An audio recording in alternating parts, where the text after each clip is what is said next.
مجھے ایک آدمی نے سوال کیا، اس نے کہا یہ بتائیں تقلید کرنا واجب ہے؟ میں نے کہا واجب ہے۔ کہتا ہے تقلید نہ کریں تو پھر؟ میں نے کہا گناہ ہوتا ہے۔ امام اعظم ابو حنیفہ رحمۃ اللہ علیہ کس کی تقلید کرتے تھے؟ میں نے کہا کسی کی بھی نہیں۔ پھر ان کو بھی گناہ ہوتا تھا نا، مجرم تھے، ان کی بیعت تم نے تقلید کیوں کی ہے؟ میں نے کہا تقلید کرنا واجب ہے، نہ تقلید کریں تو گناہ ہوتا ہے۔ امام اعظم ابو حنیفہ نے کسی کی تقلید نہیں کی اور ان کو گناہ بھی نہیں ہوا۔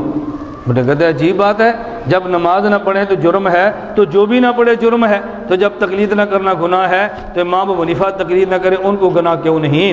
یہ غیر مقلد آپ کبھی کہیں گے اگر ہم غیر مقلد ہیں تو کیا ہوا؟ خود تمہارا امام بھی تو غیر مقلد تھا، اگر نہیں غیر مقلد تو مجھے بتاؤ وہ کس کا مقلد تھا؟ آپ نے سمجھ نے بڑی مضبوط دلیل پیش کی ہے، پھر آپ نے کہنا مولانا عبدالحی صاحب سے مولانا لیاز کو من کر ٹیلی فون تو ہم نے مسئلہ پوچھنا ہے، مولانا کی تاریخ لے کر دے دو۔ جب میں نے خود آنا ہے آپ نے کہنا ہمیں ضرورت نہیں ہے، اور جب آپ نے پھنس جانا ہے پھر آپ نے کہنا ہمیں تاریخ لے کر دو۔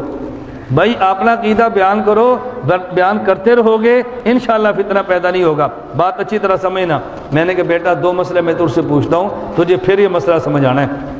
مجھے کہتے کون سا مسئلہ؟ میں نے کہا ہر انسان کے لیے نبی کا کلمہ پڑھنا فرض ہے؟ مجھے کہتے ہیں جی ہاں۔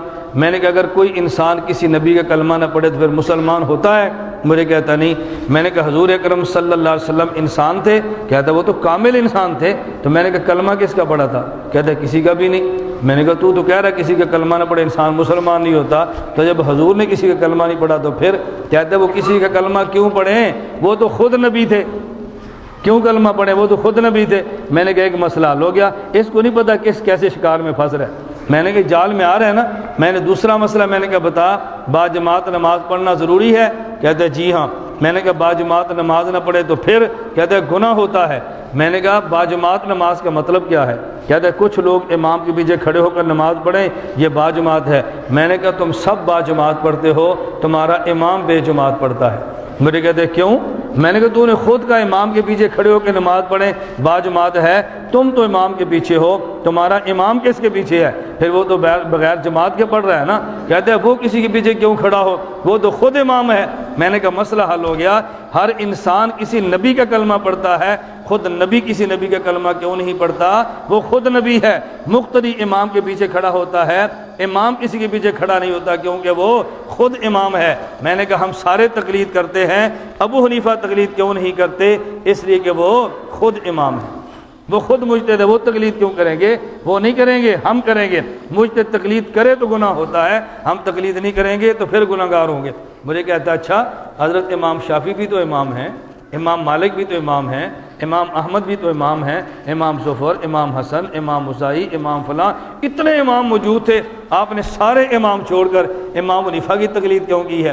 میں نے کہا تو اس مسجد میں جمعہ پڑھنے کے لیے آیا ہے، شہر میں اتنی مسجدیں موجود تھی ساری چھوڑ کر تو یہاں کیوں آیا ہے؟ مجھے کہتے ہیں باقی مسجد ہے لیکن چھوٹی ہے، یہ مسجد بڑی ہے اور جامع مسجد ہے۔ میں نے کہا باقی امام چھوٹے ہیں اور یہ امام بڑا ہے، باقی امام چھوٹے ہیں اور یہ امام بڑا ہے۔ مجھے کہتے ہیں جی آپ دلیل نہیں دیتے، مثالیں دیتے ہیں۔ میں نے کہا تیرا مولوی آئے گا تو دلیل دیں گے، تو جیسا جاہل آئے گا تو مثال دیں گے، تو سے ہماری مثال ہی قابو نہیں ہو رہی، تو نے ہماری دلیل کو کیا سنبھالنا ہے؟ تو یہ بات یاد رکھے، میں علماء کی خدمت میں بات کہتا ہوں، جب عالم سے بات کرو تو دلیل پیش کرو، اور غیر عالم سے بات کرو تو پھر مثالیں پیش کرو۔ عالم دلیل سے قائل ہوتا ہے اور غیر عالم مثال سے قائل ہوتا ہے۔ اللہ میں بات سمجھنے کی توفیق عطا فرمائے۔ تو فقہ کا معنی سمجھ آ گیا؟